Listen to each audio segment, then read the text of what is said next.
Quem é esse? Quem é esse que fecha a boca dos leões? Quero meditar com vocês na palavra de Deus sobre aquele que esteve na cova dos leões. Daniel. Então abra sua Bíblia em Daniel capítulo 6. Daniel capítulo 6, verso 1 a 18.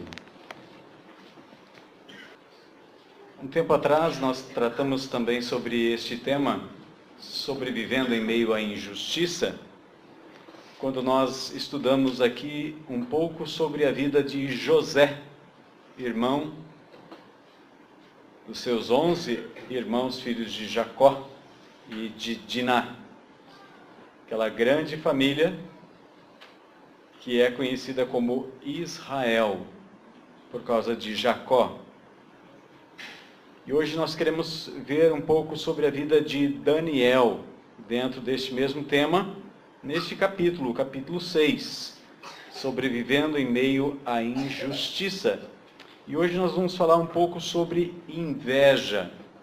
Inveja. Em Gálatas capítulo 5, no verso 20 e 21, Paulo cita o ciúme e depois a inveja como a obra da carne. E é interessante que no mesmo período de Daniel, viveu lá na Babilônia também um outro homem chamado Ezequiel. Eu creio que vocês já viram esse livro na Bíblia. E Ezequiel fala de Daniel, no capítulo 14, no verso 14 e no verso 20. Deus está dizendo àquele povo que aquilo que eles estavam sofrendo ou passando era algo que Deus estava praticando. Então deveriam ter paciência e deixar que a obra de Deus fosse completa.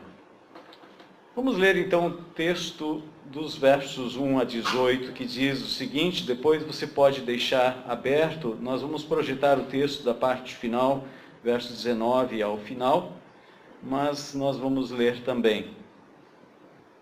Daniel capítulo 6, verso 1 a 18 diz assim: Pareceu bem a Dario nomear no reino 120 sátrapas, para governar todo o reino, e acima deles 3 superiores, dos quais Daniel era um, a fim de que esses sátrapas lhes dessem conta e que o rei não sofresse dano.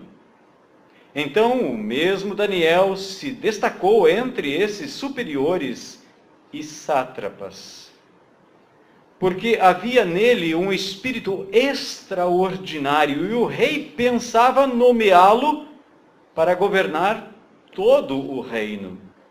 Enquanto isso, os superiores e os sátrapas procuravam um motivo para acusar Daniel em sua administração do reino, mas não conseguiam encontrar motivo ou falta alguma, porque ele era fiel e não havia nenhum erro, nem falta nele.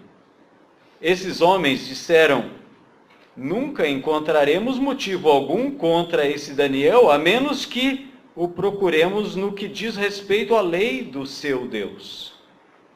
Então os presidentes e os sátrapas foram juntos ao rei e disseram-lhe assim: Ó rei Dario, vive para sempre. Hoje a gente ouve aí nos filmes, vida longa ao rei. É mais ou menos a mesma saudação.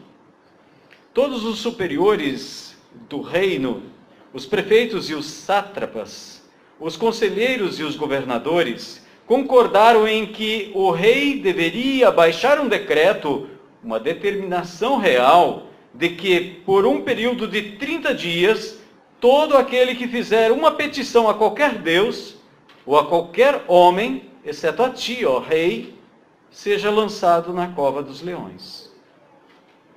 ó rei, agora emite o decreto e assina o edital, para que não seja mudado, conforme a lei dos medos e dos persas, que não pode ser revogado. Em virtude disto, o rei Dario assinou o edital do decreto. Quando Daniel soube que o edital estava assinado, entrou em casa, no seu quarto de cima, onde estavam abertas as janelas que davam para o lado de Jerusalém, e como antes costumava fazer, 3 vezes ao dia ajoelhou-se, orou e deu graças diante do seu Deus. Então aqueles homens foram juntos e encontraram Daniel orando e suplicando diante do seu Deus. Assim foram à presença do rei e lhe perguntaram sobre o decreto real. Ó rei, acaso não assinaste um decreto pelo qual, por um período de 30 dias, todo aquele que fizesse uma petição a qualquer deus ou qualquer homem, exceto a ti, fosse lançado na cova dos leões? O rei respondeu, certamente o decretei, conforme a lei dos medos e dos persas, que não se pode revogar.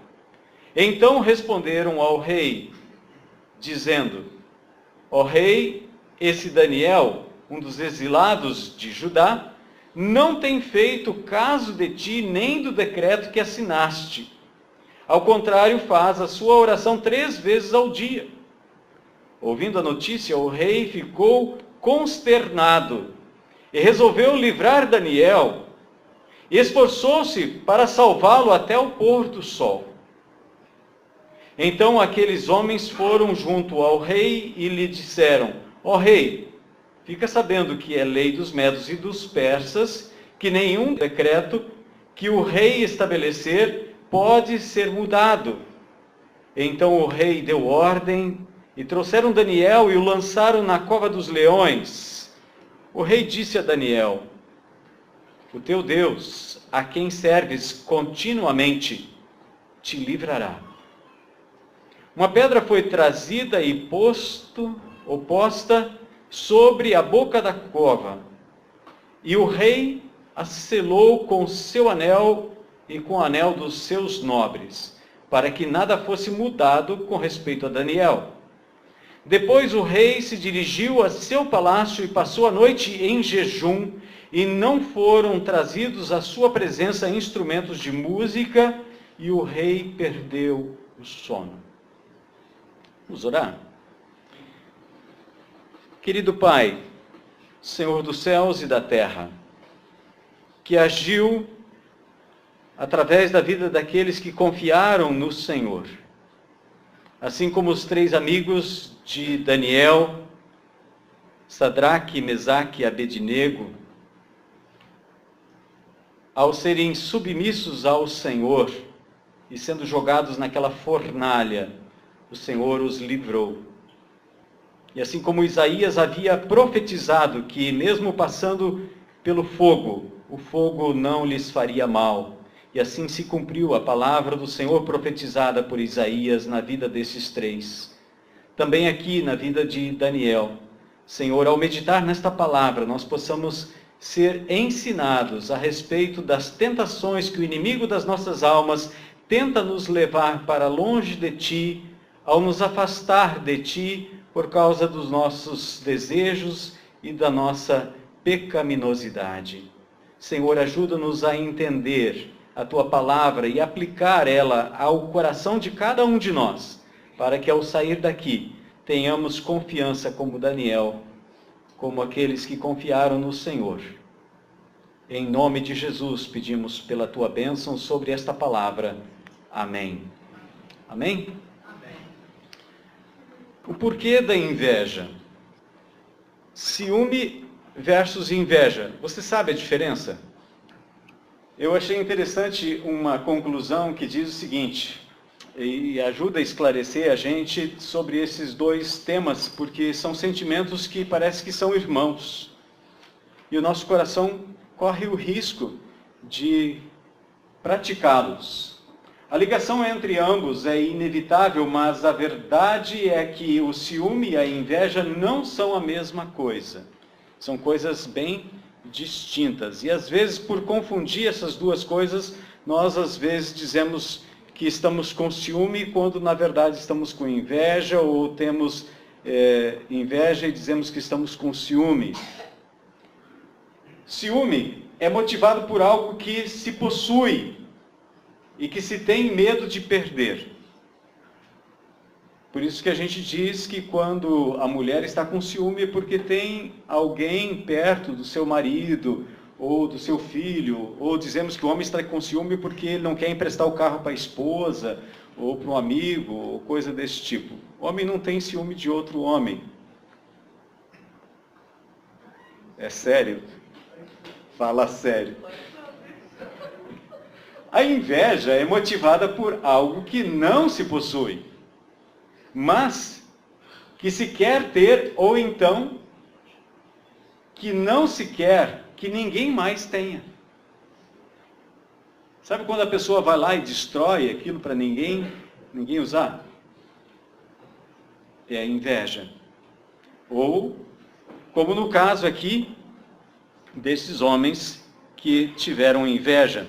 Eu achei interessante uma lenda que fala sobre a serpente e o vagalume. Não sei quantos aqui já conhecem essa lenda. Posso contar ela para vocês? Uma serpente começou a perseguir um vagalume que só vivia para brilhar. No terceiro dia de fuga, já cansado, o vagalume disse à cobra: "Posso te fazer 3 perguntas? Não costumo permitir que alguém me questione, mas já que vou comer você, pode perguntar. Pertenço à tua cadeia alimentar?" A serpente respondeu: "Não." "Te fiz alguma coisa?" Ela disse: "Não." "Então por que você quer me comer?" "Porque não suporto ver você brilhar." Esses homens estavam vivendo no mesmo reino e receberam privilégios semelhantes, mas eles não conseguiam aceitar que Daniel, um estrangeiro, um exilado judeu, tivesse privilégios acima deles no reino. Então a inveja começou a encontrar lugar no coração deles. A inveja é pecado. É fruto da carne, nós vemos isso em Gálatas. Mas Provérbios 27:4 também nos diz: cruel é o furor e impetuosa a ira. Mas quem pode resistir à inveja? Eclesiastes 4, verso 4 nos diz: então vi que todo trabalho e toda destreza em obras provém da inveja do homem contra o seu próximo. Também isso é vaidade e correr atrás do vento. Mateus 27, verso 18, Pilatos, ao perceber o porquê que as autoridades judias haviam entregue Jesus a ele para ser morto, ele percebeu que foi por causa da inveja. 1 Timóteo capítulo 4, verso 16, Paulo diz: tem cuidado de ti mesmo e da doutrina. Continua nesses deveres, porque fazendo isso salvarás tanto a ti mesmo, como aos teus ouvintes. Pouco se fala de inveja do púlpito. Pouco se fala de alguns dos pecados que hoje ainda nós cometemos. Nós não somos impecáveis. Nós falhamos. Bem-vindo à vida comum. Nós falhamos. Erramos o alvo. A palavra pecado significa errar o alvo. Mas a diferença é que nós podemos corrigir. Pela graça de Deus, nós podemos olhar para aquele que se tornou a nossa redenção, o preço pago por nós, e podemos viver agora em paz. Provérbios nos ensina: não comas o pão do invejoso, nem cobices os seus delicados manjares. O que é não comer o pão do invejoso, nem cobiçar os delicados manjares? Será que ele está falando de comida aqui? Parece que a gente está falando de alimento, ir na casa de alguém. Eu pensava que era assim que esse texto se interpretava alguns anos atrás, quando eu lia Provérbios. Então eu ficava assim, analisando na casa de quem eu ia comer. Mas faz bastante tempo que Deus me mudou o entendimento nesse sentido. E eu passei a entender que não significa o alimento de alguém, mas se alimentar disso. Dessa mesma inveja que às vezes vai no coração de muitas pessoas. Porque como imagina em sua alma, assim ele é. Ele te diz: come, bebe, mas o seu coração não está contigo. Vomitarás o bocado que comeste e perderás as tuas suaves palavras. Em outras palavras, o que esse texto de Provérbios está nos dizendo, não entra neste caminho. Não caminha por aí. Provérbios nos diz que há caminhos que para o homem parecem corretos, mas o final deles é a morte. Jesus diz que o caminho que leva à vida eterna, ele é estreito, e poucos acertam ele. Nós precisamos cuidar dos nossos pés. Aliás, Eclesiastes capítulo 5, verso 1 a 5, ele fala sobre a questão de nós falarmos precipitadamente, fazermos votos precipitados para Deus. Quantos votos você já fez na passagem de ano, de um ano para o outro? Agora, esse ano, eu não vou mais fazer isso. Quantas vezes você já fez voto a Deus no culto, você ouviu uma pregação e você disse: eu vou mudar. E no dia seguinte, às vezes no mesmo dia, às vezes dentro do carro, você já faz exatamente o contrário do que você acabou de prometer a Deus. Então, Salomão diz: guarda o teu pé quando entrares na casa do Senhor. Não é para cuidar dos pés, é como nós caminhamos, como nós pensamos, como nós imaginamos. Onde este sentimento encontra terreno fértil para frutificar? Vamos olhar um pouco para este texto, dos versos 1 a 18, nós vamos encontrar alguns exemplos. Eu citei aqui, rapidamente, 7 conselhos de onde isso pode acontecer. Em pessoas mal resolvidas. Quando eu não estou de bem comigo mesmo, nada à minha volta vai me alegrar. O conselho de Paulo para Timóteo é: cuida de você mesmo. Não fique olhando o seu semelhante. A inveja surge quando eu começo a olhar as outras pessoas. Aliás, Jesus disse que nós somos peritos em olhar. Nós encontramos cisco no olho do outro, mas não enxergamos traves nos nossos próprios olhos. Cada um de nós dará conta de si mesmo a Deus. E às vezes a gente está tão preocupado com o que o outro está falando, com o que o outro vai pensar. Eu compartilhei um link no Face, quem tem amizade comigo pode olhar lá. Ou você pode procurar no YouTube um psicanalista, se não me engano ele é psicanalista, o nome dele é Léo Freiman. Léo Freiman.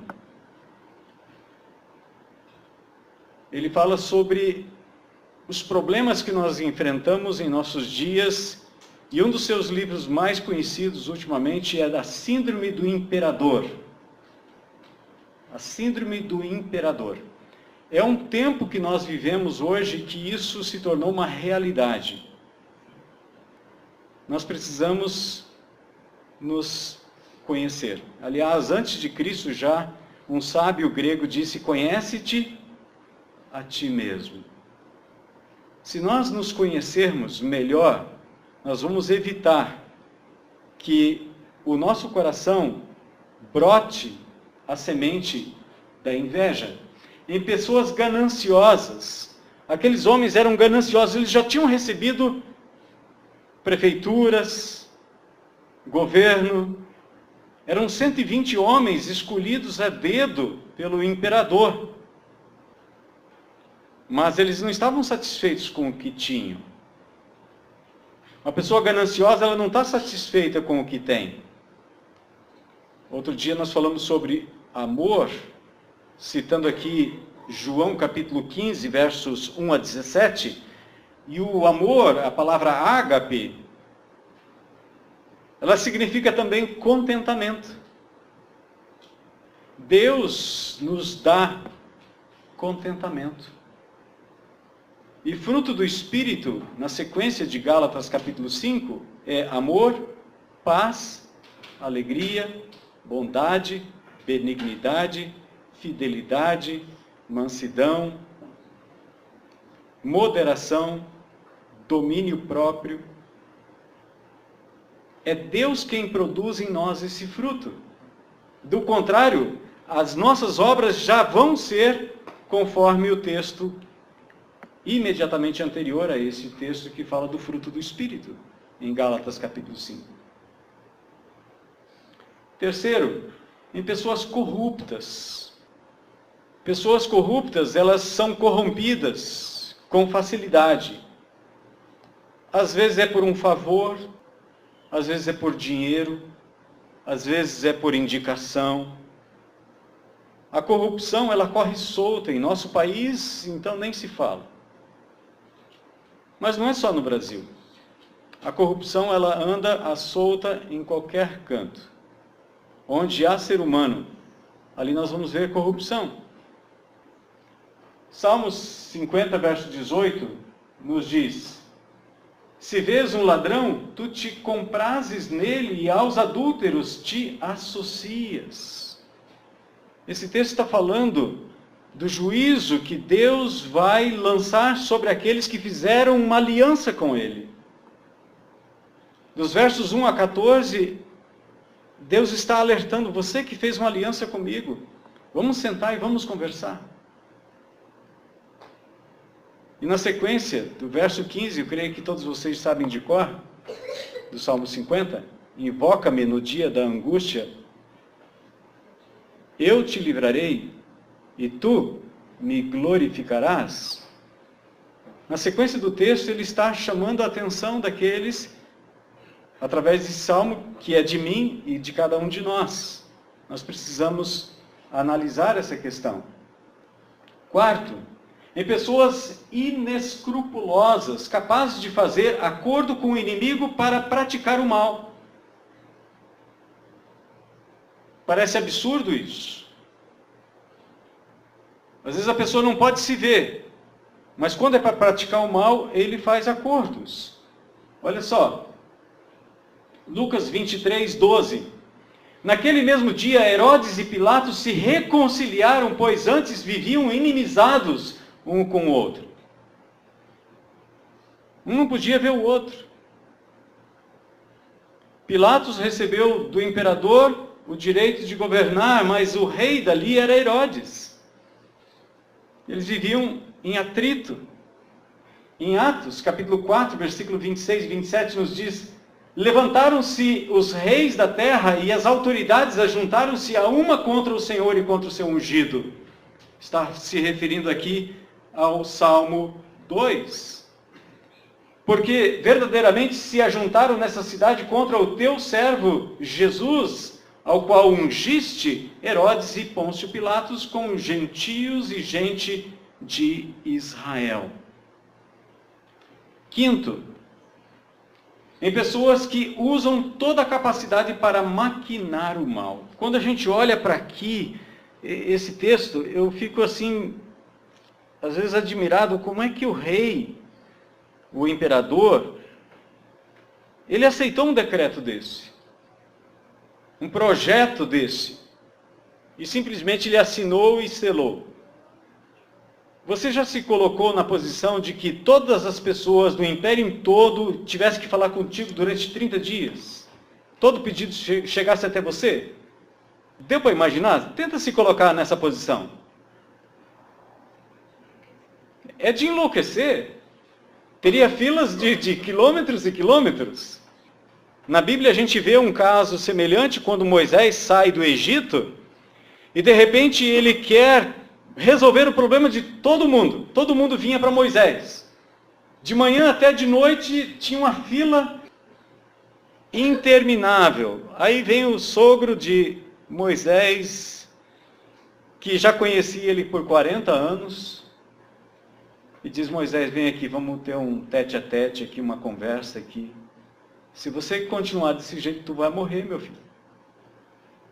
E não somente você vai morrer, mas as pessoas vão morrer na expectativa de tentar falar contigo e não vão conseguir. Já imaginou aquelas pessoas que pensam que não podem falar com Deus? Mas é libertador, nós sabemos que a nossa oração ela é ouvida por Deus e Deus tem a capacidade de ouvir todos nós. Em outras palavras, Dario estava assinando um decreto onde ele estava se colocando no lugar de Deus. Não por maldade do seu coração, não por ambição, cobiça. Não, por ingenuidade. Eu creio que aqui o imperador foi ingênuo.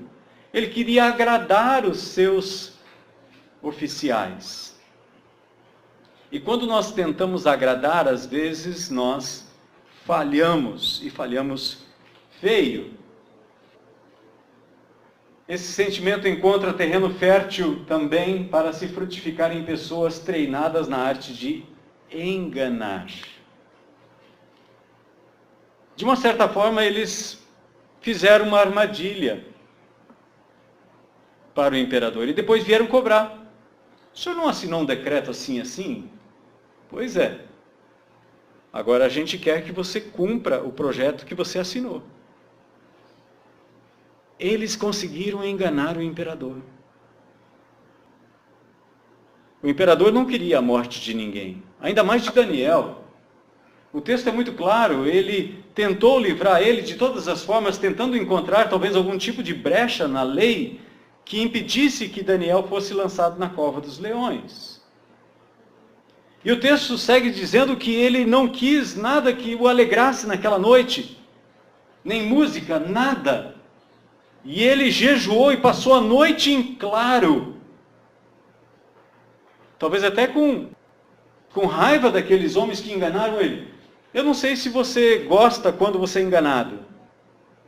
A gente se sente meio panaca, não sei se você concorda com essa palavra, mas a gente fica assim meio tipo, por que eu fui fazer isso? Que bobeira! Sétimo, em pessoas cruéis que executam o mal até o fim. Eles foram maus, porque a inveja leva a pessoa ao mal. Eu não sei se você concorda comigo, mas na minha opinião, o primeiro invejoso da Bíblia é Caim.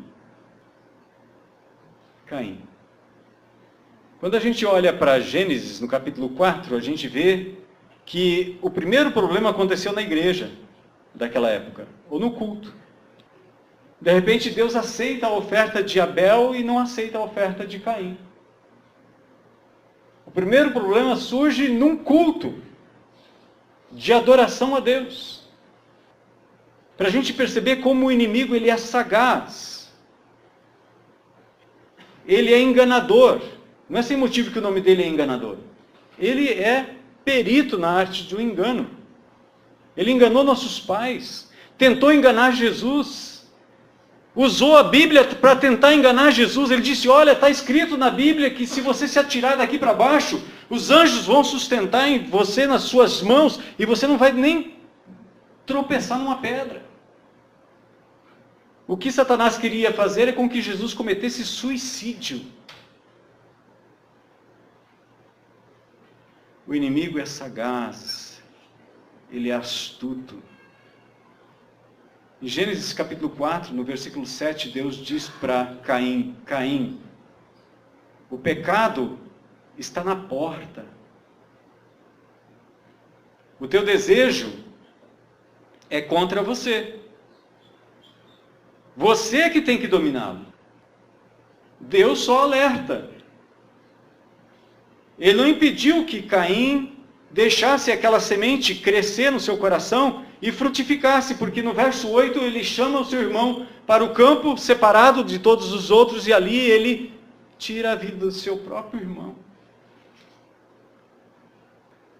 Mas, porque antes, Paulo diz para Tito, também éramos insensatos, desobedientes, desencaminhados, servíamos às várias paixões e prazeres, vivíamos na maldade e na inveja, éramos rancorosos e odiávamos uns aos outros.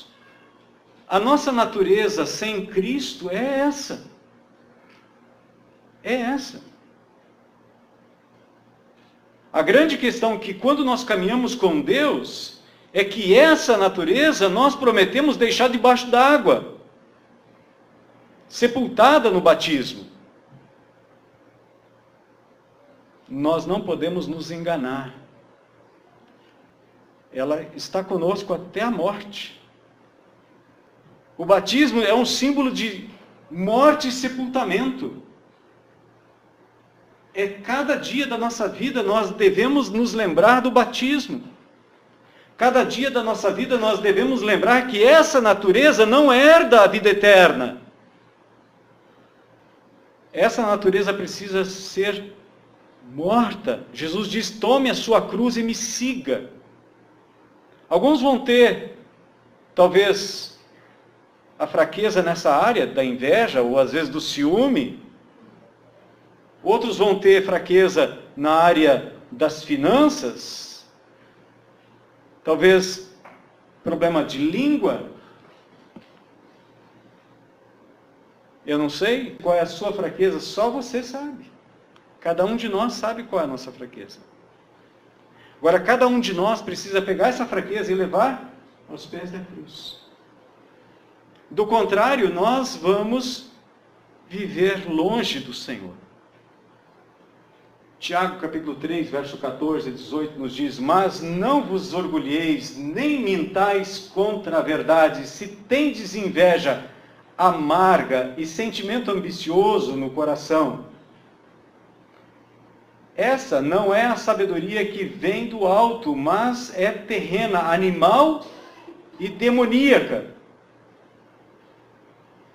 Pois onde há inveja e sentimento ambicioso, aí há confusão e todo tipo de práticas nocivas. É uma realidade que nós precisamos nos posicionar.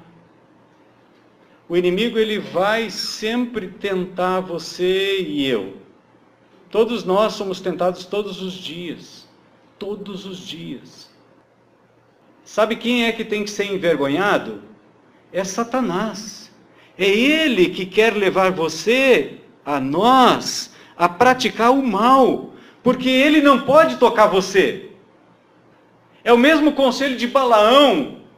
Em Números capítulo 23, o texto nos diz que Balaão chegou à conclusão de que nada poderia ir contra Deus. Nenhuma arma forjada poderia atingir. Mas ele dá um conselho para Balaque. Ele diz, olha, é o seguinte, já a gente não pode atingir eles, a gente não pode amaldiçoar eles. Mas se a gente fizer eles pecar contra Deus, Deus mesmo vai castigar eles. Deus mesmo vai matar eles. Não foi Satanás que expulsou Adão e Eva do jardim, irmãos. Foi Deus. O que o diabo fez foi com que Adão e Eva pecassem contra Deus. E a mesma estratégia ele tem hoje. É a mesma. É a mesma estratégia. Provérbios capítulo 4, versículo 23, ele diz, entre todas as coisas que se deve guardar, guarda o teu coração. Guarda o coração. Cuidado do teu coração. Nós precisamos ser zelosos. Ele é a habitação de Deus. O Espírito Santo habita em nós. Ele está em nós. Ele está sobre nós. E Ele é por nós. João diz que se nós dissermos que não temos pecados, nós estamos nos enganando a nós mesmos. E a verdade não está em nós. Mas se nós confessarmos nossos pecados, Ele é fiel e justo para nos purificar de toda injustiça.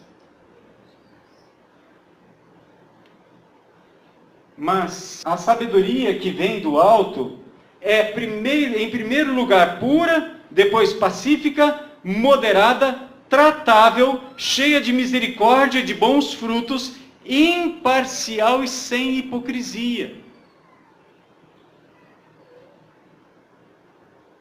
O fruto da justiça semeia-se em paz para aqueles que promovem a paz. O fruto do Espírito Santo é paz, amor, alegria. Precisamos amar, precisamos ter paz, e a paz de Cristo seja o juiz, o árbitro nos vossos corações, assim como Paulo diz. Daniel capítulo 6, versos 19 a 28 nos diz: Ao romper do dia, o rei se levantou e foi depressa à cova dos leões. Quando chegou à cova, chamou por Daniel com voz triste. E disse o rei a Daniel: Ó Daniel, servo do Deus vivo, acaso o teu Deus, a quem serves continuamente, pôde livrar-te dos leões? Então Daniel falou ao rei: Ó rei, vive para sempre. Vida longa ao rei. O meu Deus enviou seu anjo e fechou a boca dos leões, e eles não me fizeram mal algum, porque foi achada inocência em mim diante dele.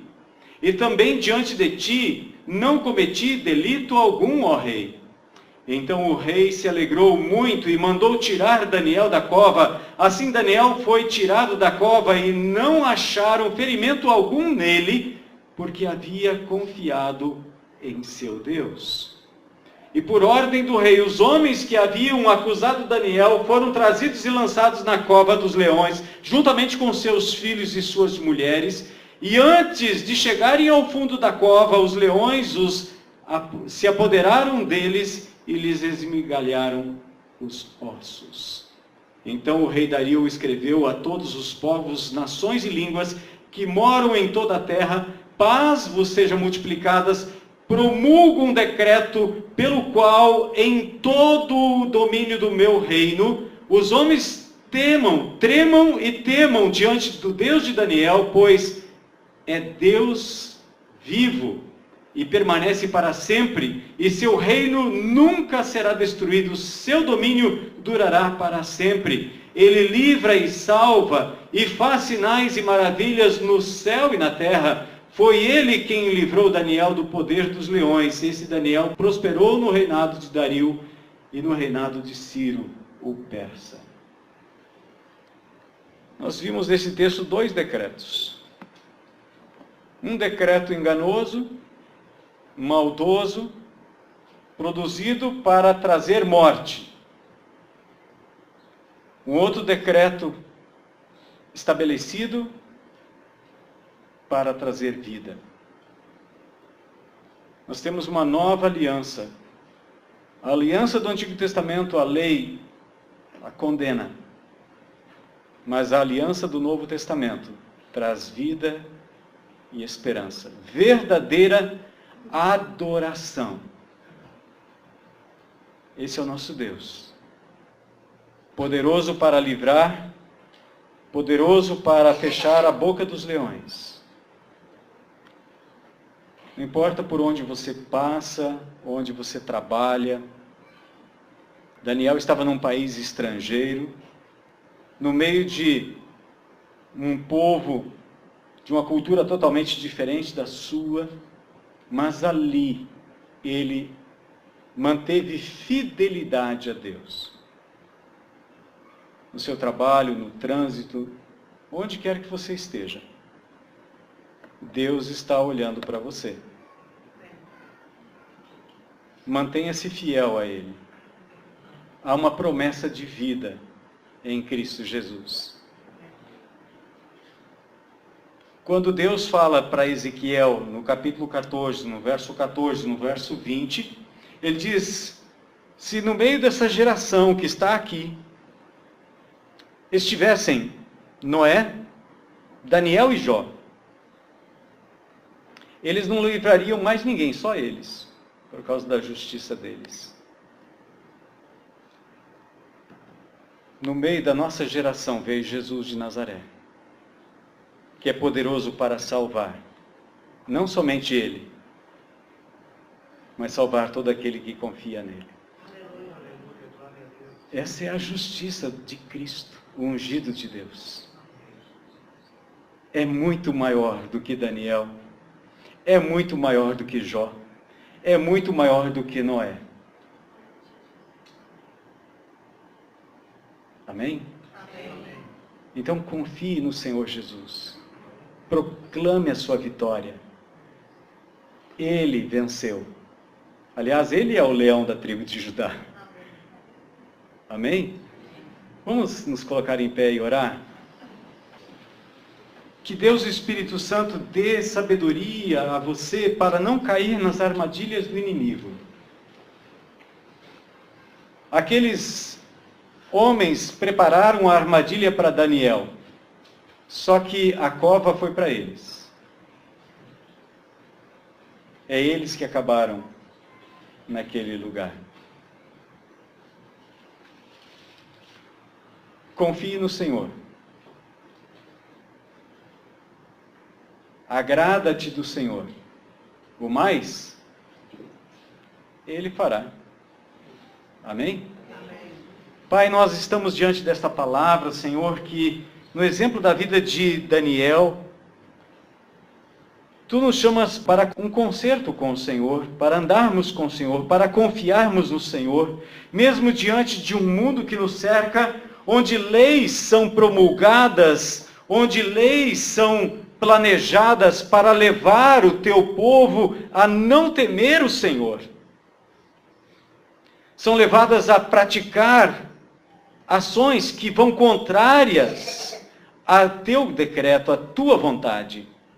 Senhor, que neste mundo, onde leis são feitas para tentar destruir o Teu povo, Senhor, nós queremos nos levantar como Daniel, continuar adorando o Senhor, o Deus vivo, temendo e tremendo diante do Senhor, porque é com temor e tremor que vamos desenvolver a salvação, dada a nós gratuitamente, graciosamente, por Jesus Cristo. Pai, que os Teus filhos, ao sair daqui, no trabalho, na escola, na faculdade, onde quer que eles estejam, não sejam intimidados diante de leis ou promulgados, leis que venham a tirar o seu direito de invocar o nome do Senhor, de testemunhar o Senhor, que eles possam se levantar como testemunhas fiéis. E assim, Senhor, eles possam ser testemunhas também de que o Senhor não é apenas um Deus lá do passado, como Gideão imaginava, mas o Senhor é o Deus presente, o Deus conosco, o Deus Emanuel, que está conosco todos os dias da nossa vida, que conduz os nossos passos, que caminham nesse trilho que conduz à presença do Senhor. Oramos, Pai, no nome daquele que é o caminho que nos conduz a Ti, o Senhor Jesus. Guarda-nos na Tua presença, Senhor. Em nome de Jesus. Amém. Amém. Eu sei